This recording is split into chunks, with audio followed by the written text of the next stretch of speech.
కాదంబరి నరేంద్ర కుమార్ జత్వాని అంటామే. ఆ కథ ఏంటో నాకు అర్థం కాల. మొత్తం ఈనాడు, ఆంధ్రజ్యోతి, తెలుగుదేశం మొత్తం సజ్జల రామకృష్ణారెడ్డి గారి మీద పడిపోతున్నారు. ఈ సజ్జల రామకృష్ణారెడ్డి గారు ఏం చేశాడే? జగన్మోహన్ రెడ్డి గారు సన్నిహితంగా ఉన్నాడు. నేను ఇంకోటి మనవి చేస్తున్నా, ఆయన బ్యాక్గ్రౌండ్ కమ్యూనిస్ట్ బ్యాక్గ్రౌండ్, ఒక జర్నలిస్టు, సాక్షిలో పనిచేశారు. అప్పటి నుంచి నాకు తెలుసు, ఉదయంలో పనిచేసినప్పటి నుంచి కూడా నాకు తెలుసు. ఆయన మీద ఎంత అక్కసు విలపించుతున్నారయ్యా. ఆయన ఏదో చేసేసి ఆయనకి ఏం సంబంధం నేను అడుగుతా ఉన్నా. ఆయనకి ఏం సంబంధం ఈ కేసులో? ఈ జత్వాని కేసు కుక్కతోక పట్టుకొని గోదావరి ఎదాలనుకుంటున్నారు. చూద్దాం ఏం జరిగిద్దో. తీసుకొచ్చారు కదా ఇవాళ, ఏం జరిగిద్దో చూద్దాం. కుక్కతోక పట్టుకొని గోదావరి ఎదాలనుకుంటున్నారు. ఇది ఇవాళ నేను చెబుతున్న బూమ్ ర్యాంక్ కాబోతుంది. ఆ జత్వానీనా మేము పేరు నాకు తెలియదు, జత్వాని కేసులో ఏదో చెయ్యాలని గాలి మేడలు కడుతున్నారు. అవన్నీ కూడా తెలుస్తాయి నిదానంగా. ఆమె హిస్టరీ ఏంటో చాలా చోట్ల చూస్తున్నాను, నేను చెప్పకూడదు. ఇవాళ కాకపోతే రేపు తెలుస్తుంది, రేపు కాకపోతే ఎల్లుండి తెలుస్తుంది. ఈ ఈనాడు, ఆంధ్రజ్యోతి, చంద్రబాబు అందరూ కలిసి మా సజ్జల రామకృష్ణారెడ్డి గారు మీద పడి ఆయన ఏదో చెయ్యాలనే తాపత్రయపడతా ఉన్నారు. మీరేమి చేయలేరయ్యా. ఎందుకంటే ఆయన ఏమి పాపాత్ముడు కాదు. ఆయన జగన్మోహన్ రెడ్డి గారికి సలహాదారుగా ఉండటమే పాపమా? నేను మంత్రిగా ఉండటమే పాపమా? మా మీద కక్ష సాధింపా? ఏమిటిది? నాకు అర్థం కాలేదు.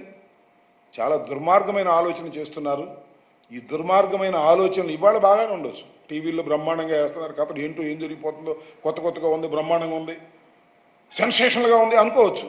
నిదానంగా వాస్తవాలన్నీ బయటకు వస్తాయి.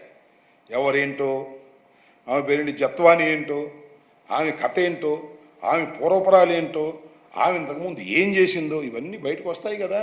అంత తేలిగ్గా ఉంటాయా? ప్రభుత్వం మీ చేతిలో ఉందని, మీడియా మీ చేతిలో ఉందని ఏదేదో కట్టుకథనాలు మీరు వినిపిస్తే అవి నిలబడతాయా? యాసిడ్ టెస్ట్కి నిలబడతాయా? ఇవాళ నాకు తెలిసి ఏమీ లేదు. నాకు అనిపిస్తుంది ఏంటంటే చంద్రబాబు నాయుడు గారిని అరెస్ట్ చేశారు ఒక కేసులో.